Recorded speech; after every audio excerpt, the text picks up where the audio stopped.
So, hey guys, Matt Lemke here with Jonathan Nelson at, you can't see AAW, but we're at Adventure a Week at Gen Con. Yeah, it's right there. And he's third-party RPG publisher, and he does a lot of wonderful stuff. Some of you may have seen my review on Snow White, I don't know, 8-9 years ago. But I haven't had a chance to talk with Jonathan since then. In its entirety, Rise of the Drow has come out and fallen. They've fallen. The Drow have now fallen. Yes. They rose and then they fell. Yes. So, Rise of the Drow is not new news, but the Fall of the Drow is in fulfillment now, right? For Kickstarter, or you just kickstarted it, it's over, right? Well, before we jump into that, I noticed that you say Drow, and I have to say something that lots of people say Drow, right? Yes. But when asked about this, Gary Gygax, who had said that when he originally came up with it, he actually took the word from, I don't quote me on it, but I believe it's like ancient Norse mythology of something, I think it was Thro, or something thereabouts, right? Oh. And so when you say Drow, it's closer to Thro. So a lot of people say, most people say Drow. I'd say 90%, 95%. But your pronunciation may actually be closer to the actual origins of the word. So if anyone ever tells you that's not how you say it, you can tell them that little bit of information. There's a lot of information on it online, and I actually did research it at one point in time. Nice. And everything I said is like, you say it the way you want to say it. That's what Gary Gygax said. He said, you say it the way you want to say it at your table. It's up to you. Yeah, well, you know, there was these articles that I read that go, it's spelled like this. You got D, row, right? Mm-hmm. Row, as in row. Or you've got ow. Yeah. And I'm like, but I like Drow better. But it's what everyone knowing it's from Norse, that gives me something to research now. Yeah. And don't quote me on that. I can't remember if it is Norse mythology, but I know it is some kind of European mythology that Thro. How long will it take me to go through Google Translate? Okay. And I wouldn't do Google Translate. I definitely would look for the origins of Drow, the origins of the word Drow, and then go from there. Oh, well, no, but you could go through it and find its base and then go into the mythology. You can do that now in Google Translate. Well, you got to click each language. Okay, so you can basically the etymology of words. You can do that now through Google Translate. A good bit, like it'll try. That's handy. But like if I want to, like in English, if I want, I use it for naming characters a lot. Oh, like I want somebody idea. to be called Rager. Okay. But you go through. I'll go and I'll find the enunciation of Rager that I like, or the spelling that I like in different languages. I like that. Yeah. Like I'm trying to think of one. So in the game world that I'm creating, gnomes are kind of non-existent. They're very hidden underground and have disappeared, thought to be dead. Okay. And I have Polish background. Okay. So for the gnomes, everything is Polish based. Whoa. In language. So it's like I can go in here and I could be like, oh, well, I already know some words like unclean and things like that from when my grandmother used to tell jokes. They're not necessarily politically correct. Yeah. But as former or earlier generations typically would be. Yes. Yes. So I'll just go through and I'll be like Rager, and then I'll translate it into 2 or 3 different languages to see which one I want it to use. That's awesome. And it has been very helpful there, and it can even detect languages. Like you can put it in the one side, and it sometimes, a lot of times it comes back, it doesn't know what it is. Yeah. But you could put Drow in, and it will figure out like what language that could possibly be. That's cool. That's handy. I don't know if Norse is one of the languages on there. But I mean, I'm sure it might come back as like Icelandic. Yeah, I'm sure you could put Norwegian or what have you, but I like that because, like in our Rise of the Drow, we have the Spider Goddess, and obviously we don't have Lolth because Wizards of the Coast would be coming after us, right? Right. But we do have Nereneus, and if you look at the word Nereneus, in multiple languages that means spider. Yep. And then we also have things like we have a big like kind of tortoise-like creature that, you know, slowly moves through the underworld, but is massive, has this really strong shell, and so the dwarves use them because it's safer for them to ride on the backs of these things and have kind of these tent cities of all of their merchant goods and stuff, and they can have these giant, slow, plodding creatures that carry this huge weight on their back through the underworld. We call them skilled patters, and skilled patter in multiple languages also means turtle or tortoise. So we do the same thing many times where we will take a word and find a version of it in another language that is more interesting. Yes. But it is funny when you get someone buying the books that's from that country and then they read something and there's like, sometimes there's even something funny about it. We've had people contact us because one of my authors, Stephen Yeardley in England, likes to do everything with Finnish. Anything like all his names, he likes to do Finnish names. And sometimes he names them kind of funny things that when they translate back. Yes. So someone that's Finnish reads it and they laugh, because there's some little joke in there or something. I honestly think I learned that trick here at Gen Con at one of the Writer Symposium panels. Somebody's like, oh, use it. Probably. And that's when I started using it. I've been doing that for, I don't know, probably close to, my kids were in high school. About 8 years now I've been using it. That's great. Stuff like that. That's great. It's a handy tool for sure. I mean, who would have known that, in this day and age, we have tools like that at our disposal. Yes. Well, pretty soon they're going to be able to do it with voice, right? And you're talking to the phone and it's going to do it. It might already do it. But anyway. It probably does. Back to, so why have the Drow fallen? Well, let's see. Rise of the Drow, our most popular book ever. Levels 1 through 20, you get these adventures. They come from the surface. They go into the Underdark. They find out all these races are in trouble down there and that they're being raided by the Drow, and all of these captives are being taken into slavery and their souls are being ripped from their bodies and sacrificed into this artifact so that this Drow matron can continue to grow in power. And they eventually go into the Drow city.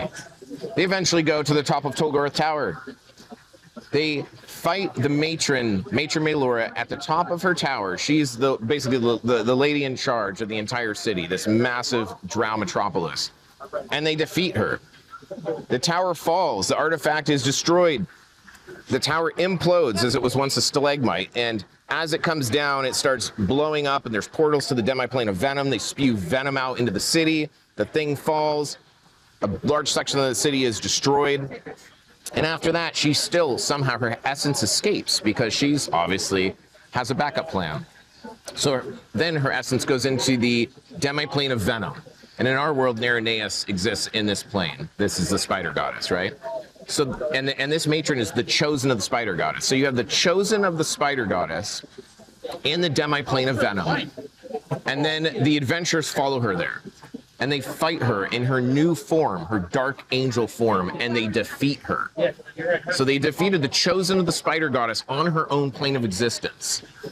At that point, the spider goddess says, "You are not worthy of me," and she walks away from the Drow. And her spider temple, shaped like a spider, literally gets up and walks out of the city. At this point, they now have lost all divine power. A coalition of good guys come into the city, destroy what's left, occupy the city, and start to indoctrinate the Drow into their way of life and try to teach them how to be, quote unquote, better people. That's where this has all happened after Rise of the Drow, and we're now moving into Rise of the Drow After the Fall, which is our new series of books where you start out as Drow or Drider. Instead of choosing your race, you choose your house. But you have to figure out how, with ulterior motives and all the ulterior motives that all the different Drow houses have, how do we as a group work together? Because everyone at the table might be from a totally different house. They might even have once been your enemy. They might have once had it out for you, going back thousands of years. But if you don't work together, all the Drow will fail. All the Drow will continue to fall. So you have to claw your way back to power and figure out how do we work together despite all of our differences and all these ulterior motives. So it creates a very complex and interesting social role-playing game, role-playing scenario. That is a lot more complex than just hack and slash, that's for sure. It is, but there will be hack and slash as well, of course. Yeah. But there also will be much more stealth. A lot of the scenarios are like infiltrations, almost like Metal Gear Solid, where you have to stealth your way in because now that you're the Fallen, that means everything's against you. The whole system's built against you. So how do you navigate this new world, and how do you bring things back to power? The Coalition's having you go into ruins, retrieve artifacts in Nereneus, and they get taken back to the Redemption Forge, where they're melted down and changed into artifacts that benefit the new god. Sounds like more politics too. There's politics. There's politics. There's the complexity of the houses. the complexity of the coalition and how that plays into that. And not only that, but in the coalition, it's formed of a multitude of different races, some of them good, but also some of them evil, like the Gitverk, which the Gitverk are one of our dwarven subspecies that basically live so low in the underworld, they're on the fringes of hell itself. And so they take pacts with devils, and they do very evil things like flame flesh and imbuing it with powers and doing really awful and terrible things.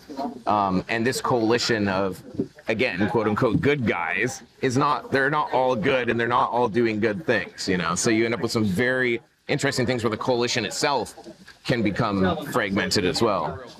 All right. I'll be back here in a second. So we just finished up talking about the Rise and Fall of Drow before my camera decided to die a battery. And that brings us to, gosh, you want to go with more D&D stuff, or you want to go with Pathfinder stuff? We could do either or both, or I could tell you about our new Drowborg thing coming up. That's a rules light role-playing game that we're going to be putting out. Well, we're still with the Drow, so let's do that. Yeah, sure. So we're talking about Rise of the Drow after the Fall. So after the Fall is, you know, the follow-up of Rise of the Drow, and this time you're playing Drow starting at first level, Drow or Drider. You choose your house, you choose obviously your class, and get going on that quest as kind of the oppressed in the city.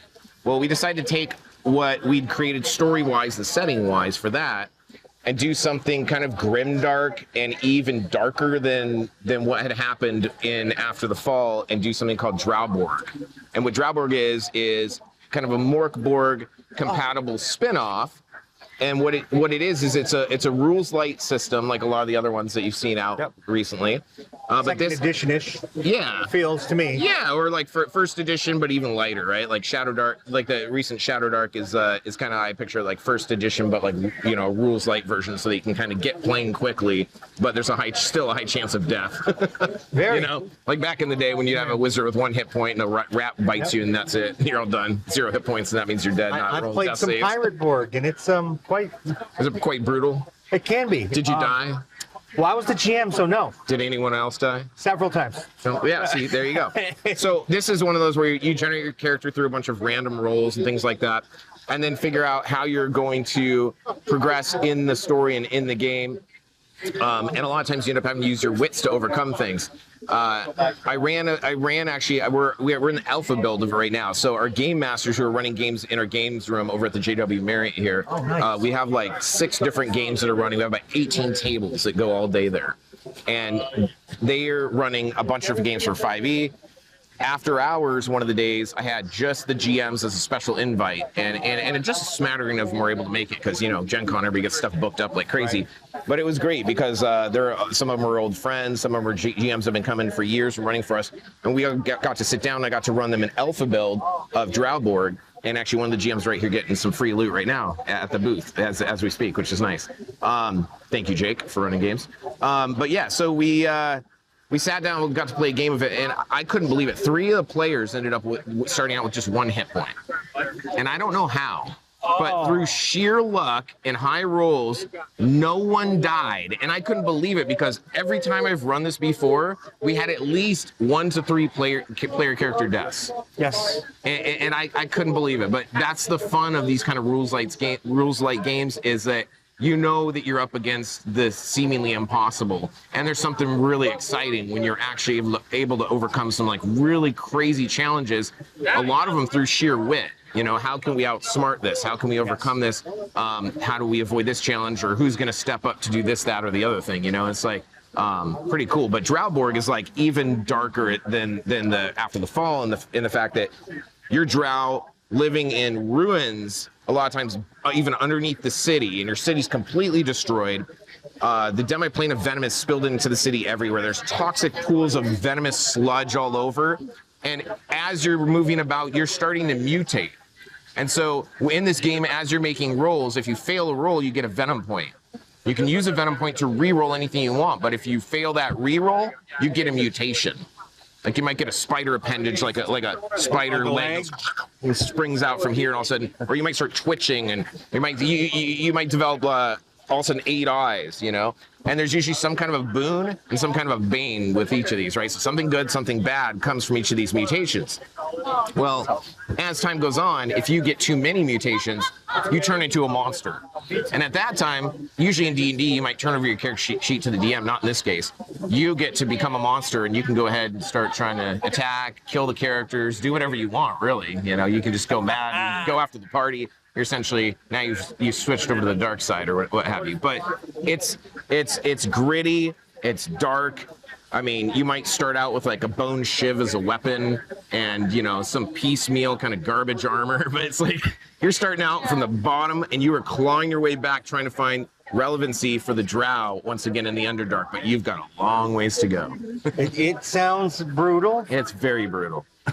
It sounds a lot more brutal than Pirate Board was. Oh, it's going to be much more brutal because not only is there player death, but there's a lot of mutations happening as well, and then players possibly even turning against each other. Whereas Rise of the Draft of the Fall in 5e, it's kind of like, how do we figure out how to work together? This one's like, well, who's going to be alive at the end of this mess? Yeah. Wow, that's crazy. Now, is your Drowborg book going to be as packed as all the other Borg books? Like they have, I don't know if they use margins. Yeah. I mean, they are packed with tables and charts and little sidebars, and like it's this little book. Yeah. I don't know. I don't think one of them is over 90 pages. Yeah. I mean, I don't think it's going to be super lengthy, right? I want to keep it nice and trim. Each of the different things that you roll, like if you're rolling like your background, for example, or you're rolling like your weapons or whatever, like each of those will have its own page, right? So you have like, here's your background page, here's your page of armor, here's your page of belongings, you know. So like character generation is as simple as roll your dice on this page, I have this, this, and this, flip the page, this, and this, you know. So the character generation section shouldn't be too complex or too lengthy. And be pretty straightforward, but I do want to have, I am very much into quality in our books, not just in the content, but in the book itself. And as time has gone on, we keep setting the bar higher and higher. So I'm going to make sure that this book has all those extra trimmings so that I want it to look toxic. I want it to look acidic and venomous. I want the cover to be, the cover is going to be kind of, I'm thinking a matte black with the text on it having almost kind of a drippy, kind of strange, gooey, toxic acid sludge kind of look to it. And we'll probably carry on some of those thematics through the rest of the book as well. But I definitely want to give it all those extra trimmings. We always do, like, you know, usually we do ribbon bookmarks, head, tail bands, a lot. I may not do ribbon bookmarks in this one because it's going to be a shorter book. But we'll probably do head, tail bands. We'll probably do some really nice end papers and some extra things to make it like a kind of almost like, I like all of our future books to be, you know, our new thing is kind of like, I wish every book was like the limited edition. You know what I mean? So eventually there won't be any standard. The standard is the limited. So you'll pick up one of our books and know that this is like the top tier stuff, right? Like that's what I want it to be. I want to give the, you know, I'll be dead someday. When I'm gone, I want people to pick up our books and go, damn, they sure set a high bar on content and quality. I mean, it's like, I want people to be able to keep playing these games long after we're gone. You know, it's just like the Survive This Guide to Spelunking. It's like, we worked with Douglas Niles. He did a lot of narrative writing on it. We tried to basically stand on the shoulders of giants, you know, and do like, basically take the work he did in the Dungeoneer Survival Guide and bring the next version of that. And then also make it rules agnostic enough that you can use it in 5e, but it'll continue on to use in Dungeon Crawl Classics or 6e, 7e, etc., and so on and so forth, you know, into the future, so that whoever carries on the torch when I'm gone or when I'm old can continue to build upon that, you know, just keep the spirit going, because the role-playing games is like, I mean, that's why I'm here. Hi guys, meet the Nibbles, who's gonna go down. She just decided not to go down my back, so we'll do this for her so she's comfy. Thanks for watching my video, and I appreciate it. Please hit the like button and share it if you know somebody who might be interested. And of course, there's always Twitter and the Facebook thingy, and soon I have a newsletter coming. That'll be down there or in a link below, and my kitty cat loves that idea. So anyway, there was one more thing. Oh yeah, subscribe. Be a part of my community, our community. Let's make it grow together. See you guys at a con somewhere, or a local store, or if I'm driving through the country, maybe a game club. I don't know, you're not going to go knock down my camera. Bye, guys.